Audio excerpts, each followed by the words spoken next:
Good morning and welcome to Rising. Our busy week continues. New details are emerging about the Secret Service 4 days after the assassination attempt on former President Donald Trump.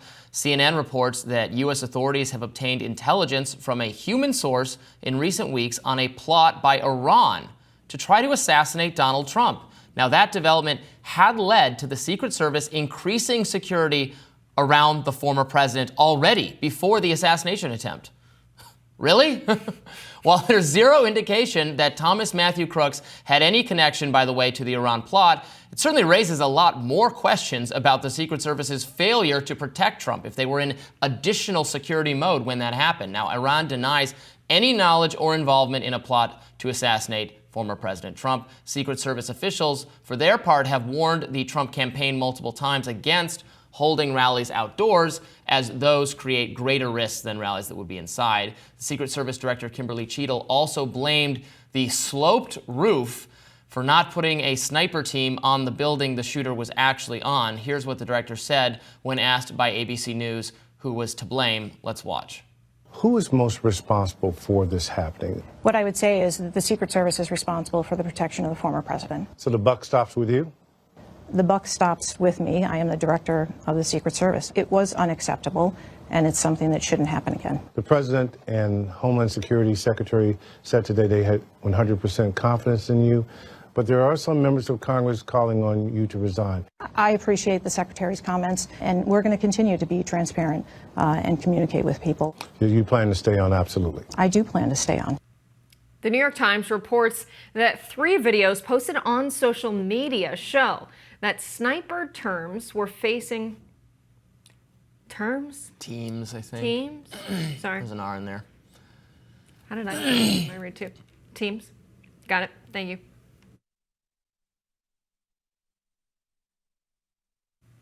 The New York Times reports that 3 videos posted on social media show that sniper teams were facing in the direction of the shooter just under 2 minutes before he fired at Trump. The Department of Homeland Security's Inspector General has said it's investigating the Secret Service's handling of security on the day of the assassination attempt, and many have reacted to the news online. In a viral tweet, actor John Cusack wrote, quote, "I hate conspiracy theories because they avoid the open conspiracies we see with our eyes. That said, it's unthinkable that the Secret Service doesn't cover the one roof staring at the stage. Zero chance. Also, no Secret Service action in history lets the candidate stop for a photo op. They cover the body and move it off-site about as fast as completely possible to imagine. See Reagan assassination attempt? Makes zero sense." And Elon Musk tweeted this picture with the caption, "Visual approximation of the Secret Service Director Cheeto's foolproof assassination protection strategy." And as for the gunman, little remains known about his motive. FBI agents were able to crack into his phone. And interestingly, Pittsburgh's WPXI also reports a transmitter device was found next to Crooks moments after he was shot. So who was he in communication with, Robby? Iran? I guess it could be. Now, they're denying any connection between the two, but I find this remarkable that what we saw was apparently heightened security. It was beyond normal security, supposedly. So this is, and I understand why conspiracy theories are flying. I've seen that some conservative people, including I think Sean Davis of the Federalist, wrote an article saying essentially that Biden had arranged for this on purpose, which I don't think is the case at all. But I understand why people are going to that kind of thing, because this seems inconceivable that they would screw up so badly. Let's call it what it is. It is clearly a screw up that they missed that roof. If you can see the whole arrangement for where things were, seems incredible. That they were inside the building, rather than monitoring on the top of it. That bystanders saw the guy climbing onto the roof, taking up position, and the police were slow to act. That having gotten that information, if you're not even, I can understand not wanting to just like shoot at random people before you understand the circumstance if you're the police, if you're the Secret Service. But if you know that someone has said, and they did know because the bystanders were saying there's somebody on that roof, you get Trump off the stage immediately. They just take him off and they go. So it seems like it's incredible that proper protocols were not followed here. I can't believe she's not resigning. She should obviously resign, and we need to fully understand what happened here. And the sloped roof comment she made, we talked about this yesterday. She said, well, we didn't want them on that roof because it's a sloped roof. Well, A, it being a sloped roof proved no problem for the shooter, and B, they were on a different roof that was sloped, the sniper team that actually shot him. So that excuse makes absolutely no sense. Sloped roof? I was seeing a lot of memes. I created a few of my own. Just check my Twitter feed of like sloped roof related. Oh no, a sloped roof. We can't do anything. We've been thwarted entirely in our plan because of a slight angle to this roof. Most roofs are sloped.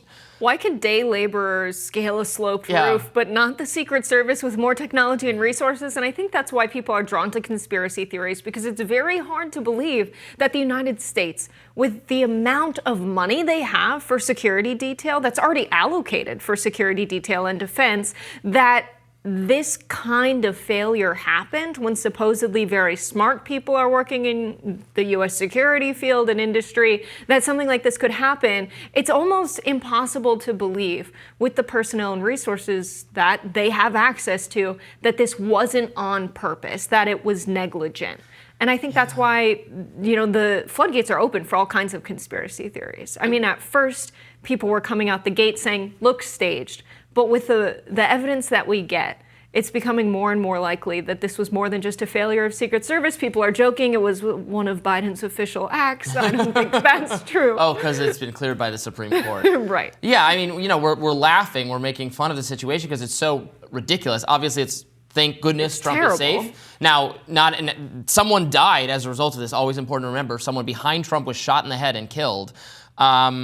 It's just, it makes me wonder: is Secret Service just security theater? Is it the case that thankfully no one really tries or has tried in recent years to assassinate the president, and that's why it doesn't happen? And in fact, this kind of protection is like TSA, whereas it costs a lot of money and it's obnoxious and it doesn't meaningfully enhance our security because people, if they really want to bring a knife or whatever through airport security, can and do all the time. They miss items like that. They empty out your water bottle and your hairspray, but they miss knives all the time. Is it just another example of security theater? Right, and why we have TSA is because of 9/11. Why did 9/11 happen?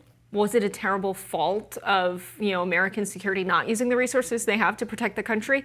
Again, yes, there's a parallel there. You have RFK Jr. sort of stroking the fire when it comes to conspiracy theories around that, saying he's not going to say his side on it. But I think you're right to point to the American ego, that we didn't think anyone would attack us because we're America. We didn't think anyone would try and shoot the president because who would try and shoot the president? No one's done that in so long. In a long time. Obviously, there was an assassination attempt against Reagan in the 80s, right, against Ford. And then obviously U.S. presidents have been assassinated before. Kennedy, McKinley, Lincoln, Garfield. I think that's all. And ego is how we got both presidents now. That's what's running both of their campaigns. It seems to me that ego's running the country, and sometimes in the direction of terrible things happening. There was a high level of political violence in the developed world in the mid to late 1800s, with multiple leaders, both elected leaders and reigning monarchs in Europe being assassinated. Obviously, political assassination starting World War I at the kind of tail end of the assassination period. That was very, very bad for human society. It's destabilizing. We certainly don't want to return to an era of political violence. So I certainly hope this is not the start of something new. But one way for it to not be the start of something new is for Secret Service to be, staffed and funded appropriately. I have a hard time believing they're not. This does seem more like human error than anything else. But we're going to talk to a former Secret Services officer coming up, so perhaps we'll get some answers to our questions. Yeah, and I think possibly to address the political violence, we've seen it correlate, historians have pointed to this, to extreme wealth inequality. So they could address that if they want to see the political violence go down in the country. I know Robby disagrees with me, but we need to bring the slope of the roofs down. Yeah. That's what's really going to we'll just do that. We'll address the symptoms, not the problem at its root. More Rising right after this.